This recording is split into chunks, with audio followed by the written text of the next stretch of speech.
Sa kasaysayan ng politika sa Pilipinas, hindi malilimutan ang tunggalian sa pagitan ni dating Pangulong Ferdinand Marcos at dating Senador Ninoy Aquino. Kaya naman, sino nga bang mag-aakalang ang kanilang mga anak na sina Pangulong Noynoy Aquino at Senador Bongbong Marcos magiging magkaalyado sa politika? Yan ay matapos magsanib puwersa ang Liberal Party ni Aquino at ang Nationalista Party ni Marcos para sa eleksyon 2013. Live mula sa Quezon City, may report si Ruth Cabal. Ruth? Jessica, sabi nga nila, politics is about numbers, politics is addition, kaya daw asahan pa raw yung mga mabubuo at mababagong alyansa habang papalapit ang eleksyon 2013. Nakamarka na sa kasaysayan ang alitang Marcos Aquino na nagsimula pa sa tunggalian ni dating Pangulong Ferdinand Marcos at dating Senador Ninoy Aquino. Ngayon tila nag-iba na ang tadhana.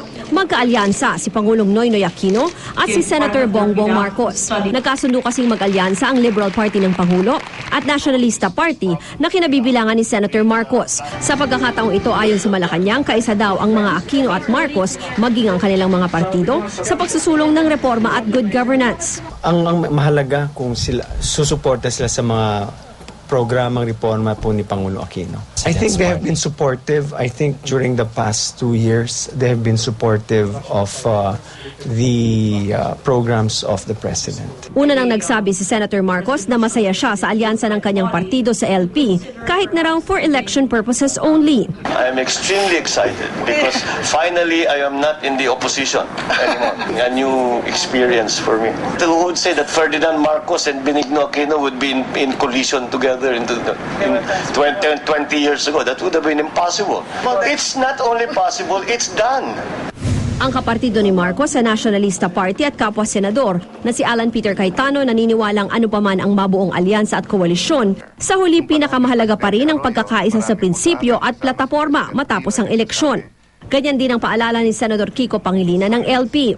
Pero dapat daw malinaw sa mga nakikipag-alyansa sa administration party na ang Pangulo ang siyang masusunod at lahat dapat sumuporta sa kanyang mga sinusulong na reforma. Obserbasyon ng isang political analyst, dahil halos lahat ng partido wala raw mabuong sarili nilang senatorial slate, kailangan nilang mag-alyansa. Labo-labo raw ngayon ang mga kandidato dahil walang lumalabas na matatag na oposisyon. The formula is what will make you win. No other considerations. No other considerations. In fact, this will be the election where there will be no party platform whatsoever. There is nobody who has really staked his or her claim against the President. Pero kung susuriin raw para sa mga botante, hindi maganda ang ganitong sitwasyon dahil posibleng malihis ang kampanya sa mga issue at plataforma ng kandidato. You cannot brand yourself as an opposition in this election, which means it will be less issue-oriented, meaning there will be no Trillanes, there will be no Alan Cayetano, and there will be no Coco Pimentel, like in 2007, who will package themselves as the antithesis of GMA.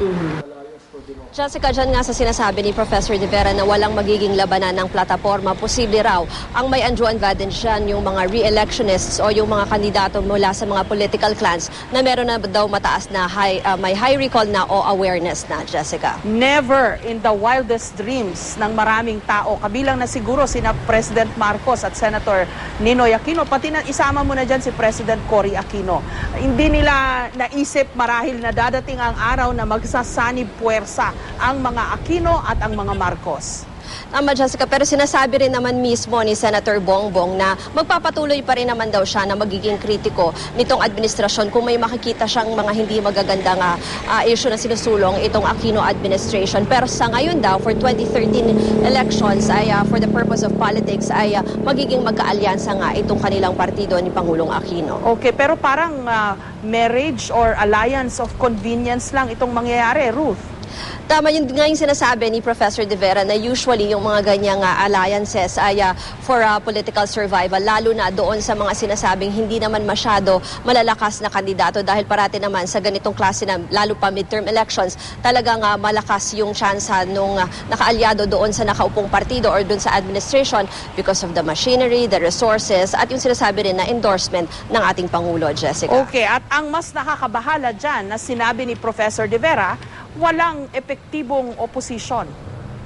Oo, Jessica, kasi ang sinasabi niya, unlike in the past elections, na parang sinasabi niya na merong isang figure na kumbaga ayan yung ating kontrabida sa eleksyon. So parang sa ngayon, wala kang figure na ganyan, so walang mga kandidato na kumukontra doon sa kontrabida na yan. Kaya parang labo-labo, or siguro ngayon, ang isa daw magiging common ay dun pa rin sa corruption or dun sa reform agenda ng Pangulo, na yun pa rin yung magiging posibleng plataforma nitong mga kandidato na iisa lang daw, posibleng iisa lang daw, kahit na iba-ibang koalisyon o iba-ibang partido yan, Jessica. Okay, in other words, lahat sila bati-bati.